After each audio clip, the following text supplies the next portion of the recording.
Sekarang Rocky Gerung.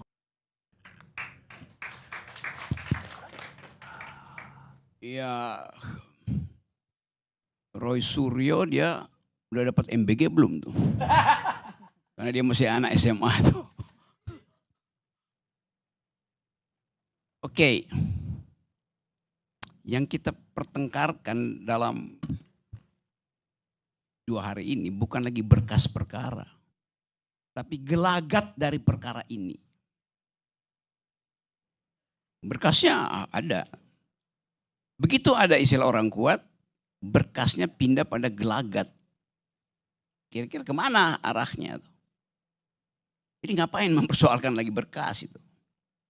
Dari awal memang kasus ini kasus tentang gelagat politik yang makin lama dia makin terpolar. Karena mana ujung dari kasus ini? Seandainya Pak Jokowi ijazahnya hilang. Pertanyaan saya, kalau ijazahnya hilang apakah otaknya juga hilang? Itu yang mau diteliti oleh TIFA.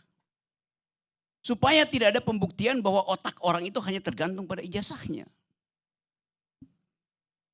Kan di balik kasus ini kita bertengkar, emang Pak Jokowi punya otak enggak tuh?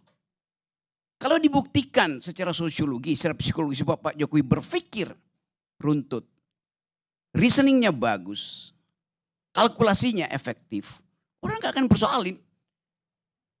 Mau punya ijazah, mau gak punya ijazah. Tapi kita masuk di situ tanpa sadar bahwa yang sedang diuji adalah kapasitas berpikir dari hakim, pengacara, tim Jokowi, tim Roy Suryo tentang kasus ini. Karena itu pada akhirnya ujungnya bertahun-tahun bicara. Saya saksi ahli pertama waktu kasus ini dibuka pertama di Pengadilan Solo dengan akibat saudara Bambang Tri dibui itu.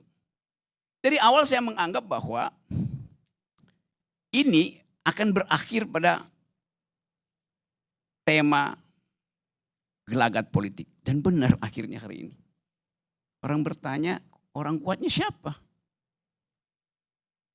Saya buka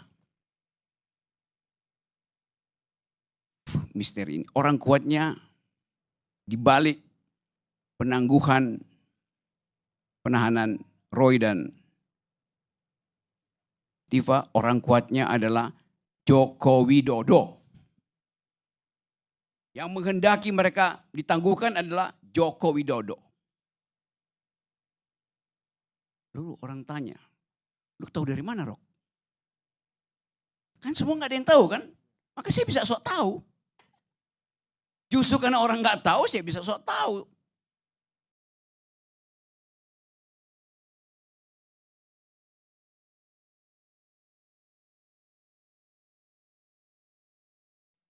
Di dalam imajinasi saya bertemu dengan Pak Jokowi dan Jokowi berpikir bahwa sebaiknya ditangguhkan. Karena kalau dibuka, bangsa ini pecah itu. Oke, bab 1 dulu ya. Kasus ini akhirnya berubah dari diskusi panjang menjadi polemik. Polemik itu apa tuh? Dalam bahasa Yunani polemik itu kata dasarnya polemos, artinya perang. Tapi kita bukan pakai perang senjata, bukan pakai perang hukum, bahkan bukan pakai perang kata-kata. Kita perang pakai persepsi kok. Dari awal perangnya persepsi. Bukan untuk memenangkan kebenaran, tapi untuk memenangkan persepsi. Ada nggak ijazahnya? Ada. Mana ijazahnya? Hilang. Cari di mana? Mungkin masih ada berkasnya di Pasar Pramuka. Kita masuk di dalam upaya untuk membongkar sesuatu. Yang kalau kita tanya pada Sherlock Holmes bilang, Watson, it is elemental. Kata Sherlock Holmes pada asistennya yang adalah doktor ilmu kimia. Elementer. Kau kan ahli kimia, uji aja kimianya barang itu. Watson kan bilang, iya gue mau uji kimia, gue ahli kimia buat tahu pH-nya, buat tahu kandungan karbonnya. Tapi barangnya nggak ada, bagaimana mau diuji? Jadi selalu kita masuk dalam polemik. Hanya untuk menduga nih asli apa palsu. Jadi karena kita berpolemik, makin lama sinopsis kita itu makin sempit. Lalu akhirnya dia menyempit sempurna mencari orang di belakang. Masalah-masalah ini, orang kuat. Siapa orang kuatnya? Teori orang kuat itu di dalam tragedi Yunani, kalau ada Anda ikut senang untuk mengikuti cerita tragedi Yunani, orang kuat itu selalu nasibnya buruk. Oedipus itu buruk nasibnya tuh. Dia nggak tahu siapa ayahnya, dia bunuh ayahnya. Dia nggak tahu siapa istri ayahnya, dia kawinin istri ayahnya, dia kawinin ibunya sendiri. Akhirnya dia hancur. Jadi setiap teori orang kuat sebetulnya di belakang teori orang kuat ada yang tidak dijebloskan oleh nasib, oleh takdir. Nggak ada orang kuat yang datang dan kemudian sukses. Siapa yang jadi orang kuat? Soeharto orang kuat hancur. Stalin orang kuat hancur. Hitler orang kuat hancur. Jadi kita mau coba lihat sebetulnya kenapa kata orang kuat itu dimunculkan dalam polemik hari ini. Kan konyol. Orang yang paling kuat di negeri ini yang mampu menuntun kita berdebat secara akal sehat ya Karni Ilyas. Karena dia bisa menuntun percakapan ini bertahun-tahun, berbulan-bulan tanpa mencari sensasi. Ada TV lain tiap hari bicara itu sensasi isinya. Artinya orang itu orang lemah yang mimpin. Kuat secara moral atau kuat secara akal atau kuat secara fisik. Kalau kita tanya orang kuatnya siapa yang di belakang ini? Apakah dia orang kuat yang kekuatannya itu melampaui Bima dan Arjuna misalnya? Atau orang kuat itu kuat secara moral seperti Semar? Nah, gue udah mulai tahu nih soal filsafat Jawa. Pada akhirnya orang akan tunggu itu sebetulnya.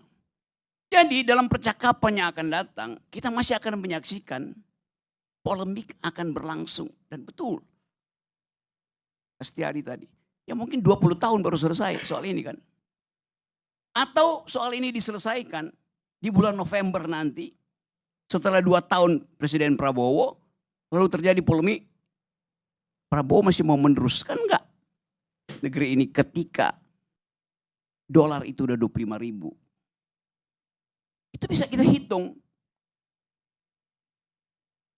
Tadi ada berita bahwa Federal Reserve akan naikkan suku bunga. Artinya dolar akan dipanggil pulang ke Amerika.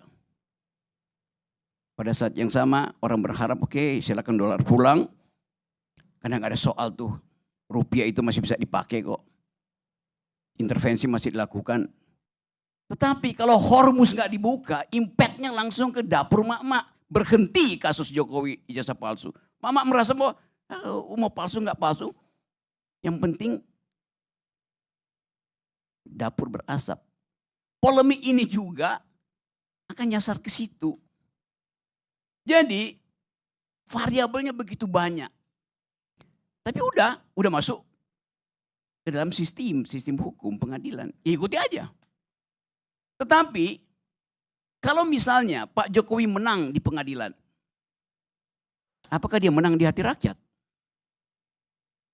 Yang menganggap bahwa kesulitan ekonomi hari ini dimulai oleh pemborosan anggaran IKN. Akan ada orang yang menulis itu. Lalu Kompor masuk lagi di situ.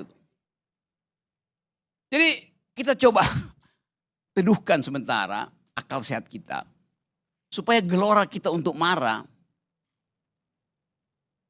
gelora itu, energi untuk marah itu kita alihkan pada soal-soal persaingan politik hari ini. Dengan kata lain, tadi saya mulai dengan berkasnya ada di situ. Tapi orang tidak mau lihat berkasnya lagi. Orang ingin melihat gelagat dari berkas itu. Apakah nanti kasus Roy Suryo dan Tifa ini akan jadi batu uji tentang ketegangan politik diam-diam antara Jokowi dan Prabowo? Tacit agreement-nya ada di situ. Secara diam-diam orang bersepakat.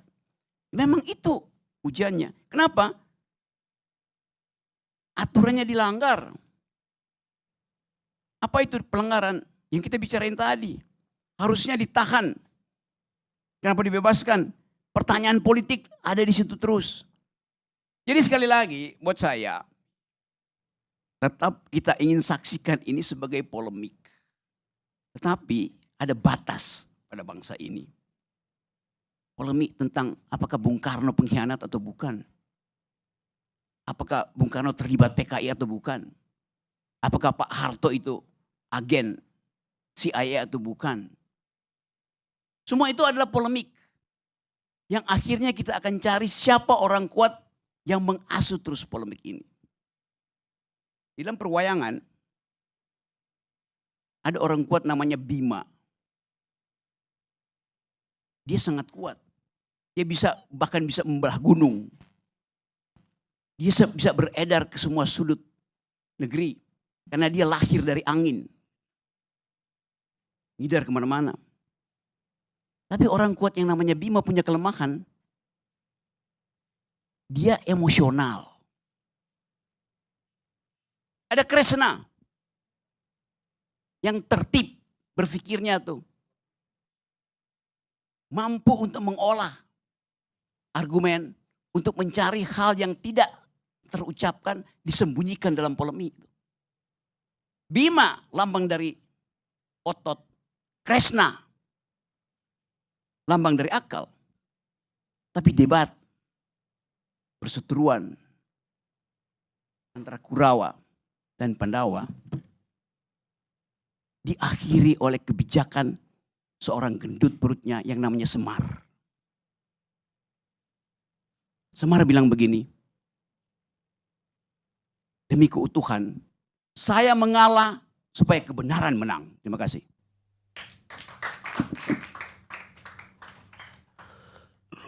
Luar biasa. Rocky Gerung udah menelusuri pewayangan